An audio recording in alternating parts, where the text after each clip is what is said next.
Hey guys, good morning. My bad about last night. I had a super terrible migraine, so I couldn't run that Market Weekly Outlook webinar. But I'm gonna drop some quick charts for you guys this morning. See if I can tell you guys what I'm expecting this week. So let's just jump right into this. Again, this is gonna be some analysis, guys. Things that I want to see, not necessarily things that are absolutely gonna happen. So we'll have to monitor this day by day, and then keep updating it as I can. Like I told you guys before, I do have a very busy 2 weeks coming up, so I'm going to do my best to kind of give you guys an outlook of what I expect. Hopefully, the market doesn't just, completely push these ideas away in the next 24 hours based on what they do. But overall speaking, this is what I'm looking for in the markets. So let's start it out with gold. We're going to go over a few pairs. We're going to start with gold here. As you guys can see, we've kind of moved up pretty good beginning of the week from last week during that FOMC news with interest rates and whatnot. We have been in a very risk-on environment. The Fed has printed $275 billion that they injected into the markets, right? So the supply of the USD has went up, and things like gold and whatnot have reacted very well to that. So there's a few things that I'm looking at on this as we approach the supply zones at the top of gold here. I am expecting some reaction to the downside on this, but we're going to take that as another buying opportunity, as fundamentally we do want to remain bearish against the dollar and long on other assets. So first thing I'm looking at is obviously the wick and the supply in this general area right here versus the supply up at the 1545 area. It is my belief that we get closer to the 1545, 15 area rather than instantly rejecting off this zone. Now you can see that we're kind of already doing that right now. This morning we kind of pushed out of this smaller pattern here, and I'll drop the time frame for you guys a little bit so you guys can see that. Right, we've had this structure here that we've kind of broken out of on volume that wasn't too crazy high. Right, it was higher than the previous attempts up, but overall less than the initial move that we saw that kind of started forming the pattern. So it is possible that we see prices kind of return down and start to fade off. And I believe at some point this week we go up and test these upper bounds.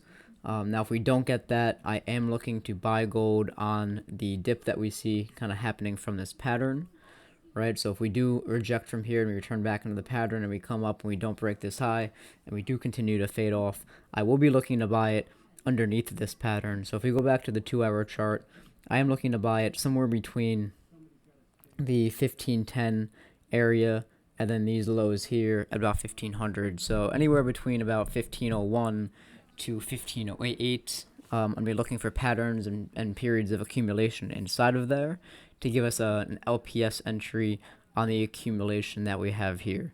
Now, I'm not going to go through and draw all of that out, as I will have to update you guys day by day on this.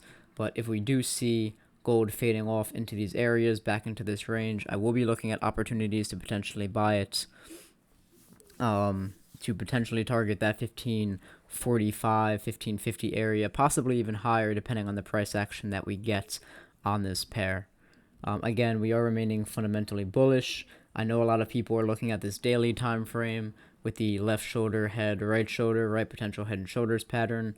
Although that can play out, again, I don't like the structure that formed here. It didn't really form any new piercing lows. It wasn't really strong in its moves down, and had plenty of opportunity to do that last week with news. We will monitor that day by day, but I do believe that we just simply come down, retest the range here for an LPS, the last point of supply, and then continue higher. So that's my overall outlook on gold. Again, we'll have to play this day by day. This is just analysis from looking at it early in the week. This is not where we formulate trade ideas or executions. We have to do that in the moment while it's testing price levels that we're looking at. So let's drop back down to EU. Now, you guys know how I feel about EU. Fundamentally, it's just been a mess. Get a lot of choppy sideways action. The one thing I'm looking at on EU is the potential case for accumulation down here. This looks more like redistribution to me, but the thing that really kind of catches my attention was this reverse action here during EU news. We have a big buying spike. I'm going to be paying attention to what happens at the lows here. I don't believe that, these are our final lows. I do believe that we test down to about 109. And so basically what we're looking for is like a phase C type action on this for those of you that trade that Wyckoff logic, right?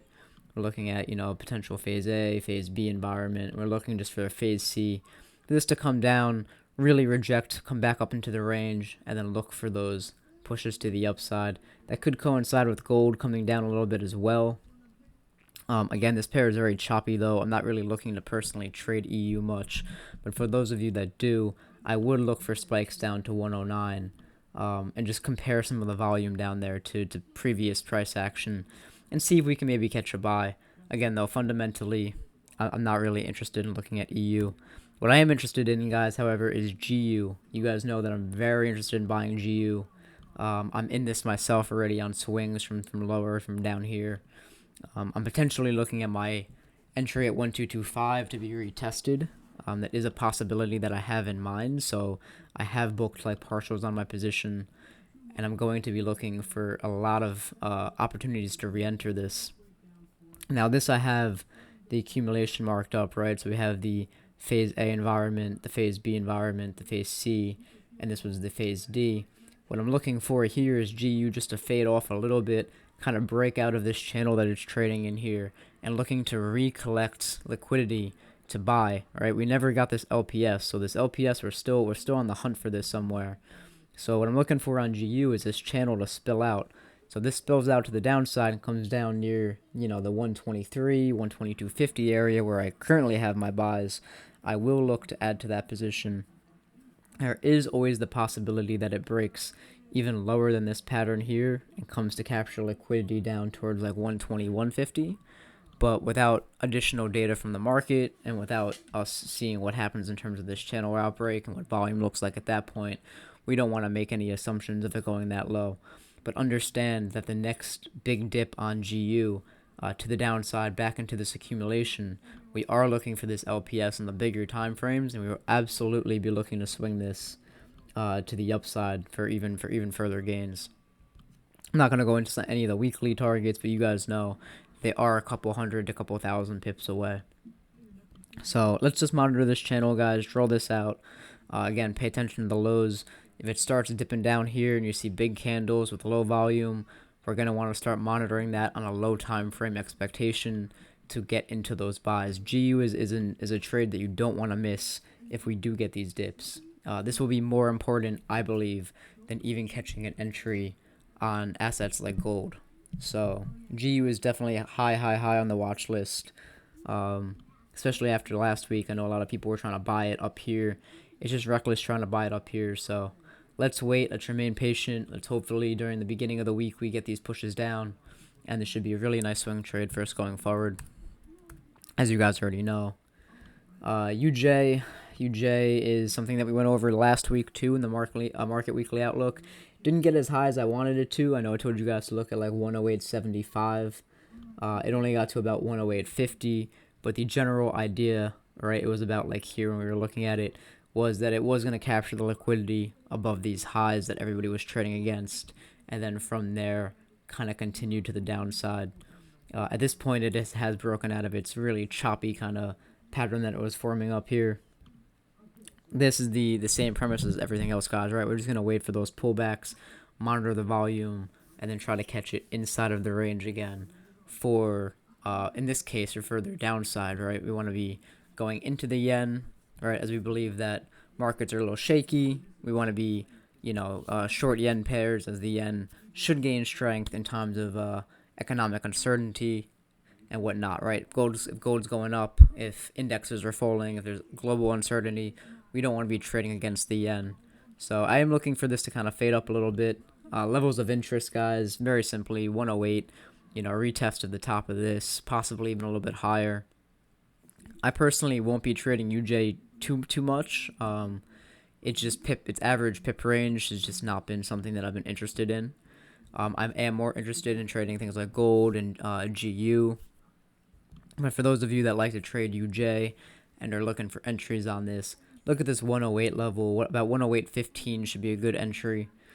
But again, until we see what the market is doing up there and we can analyze the price action up here, all this is a easy level of interest for us.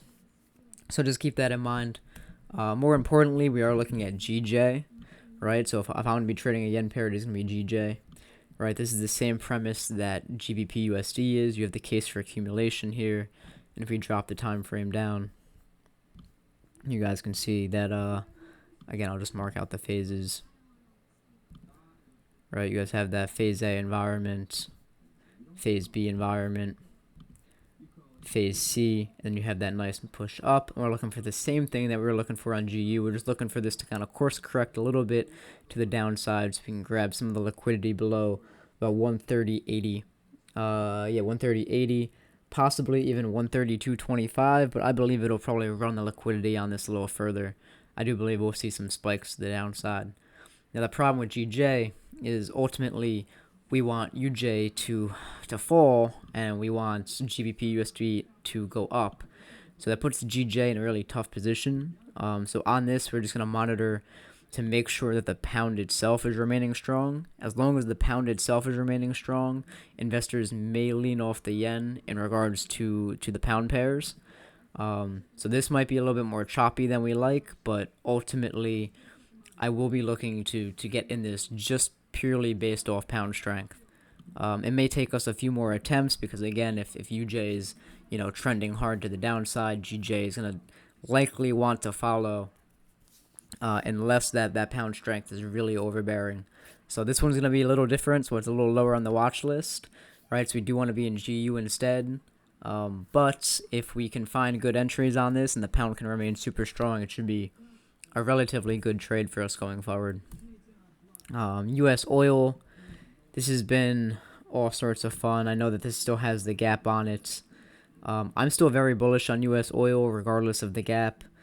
If the gap closes, that would be great because then we can look for buy entries below 54 potentially, and yet above 52.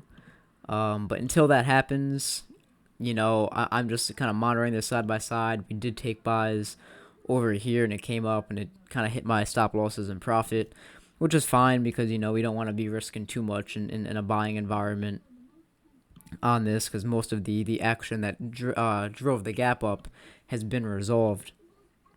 So this is we're just going to monitor this. If you guys are in trades with this, just monitor it on your own. I am going to look back towards about 54, a little bit below 54 before I try to buy it again, though, I think, personally. This, if you're not already in it, I think you're at this point, you're mostly just kind of gambling on buying and shorting. If you're holding shorts from the gap, I would maybe book partials just in case it does kind of fade up against you. But this is something that we're just going to put on the watch list. This is probably going to be something we're going to go over next week. But nonetheless, we are looking at it at the 54 level for potential continuation buys. US 30, this is going to be a very interesting one. As an update from the last time we did analysis on this, we did say that this was the weekend gap that happened here. And we did say after that gap closed, we were going to look for shorts. I wasn't paying attention to it. It did very beautifully come up, close that gap, and then we wanted to trade in the direction of that gap, right? I told you guys that last week. We want to trade in the direction of these gaps, which is why we're long on gold and why we're short on indexes. At this point, it's already moved beautifully to the downside. We're just looking to grab another entry, just like on gold, as a return to the range on what's hopefully at that point going to be even lower bullish volume. You can see the bears are definitely kind of coming in strong overall. So again, with this, I'm going to update you guys later in the week. I want to see it come up and test the liquidity of probably like 27,200 if we can get that high. We might be asking for a lot for it to come up to 27,200, but if it can revisit these prices up here, I will be sending you guys another video on this to potentially be riding those shorts because we are still. Guys, I know I've been saying this over and over. We are still looking for that long-term short. I know that we took a few attempts as it kind of pushed up, and a couple attempts have failed. But overall, I still see full reason to be shorting this market long term. So we're gonna update you guys on this again. 27,200 is your area of interest to watch, or at least what I'm watching. But until it makes a move back up into this range, or I start to see some bigger action on other pairs like gold and so forth, then at that point I'll start to look maybe at like lower entries down here. I think that's about the end of the watch list. Yeah, SPX and NASDAQ are all going to be the same. Cryptos I'll go over in a different video. I'm waiting for just a few things to happen on those in the next day or two, and then I'll keep you guys updated. So again, sorry guys about last night. I know I was supposed to go over some Wyckoff stuff with you guys. I just have a lot on my plate right now, and I just wasn't feeling well last night at all. So I will definitely get that back to you guys. I know I did this video quick, so if you need to, rewatch it a couple times, get the price levels, and I will update you guys later in the week. Thank you guys for joining me.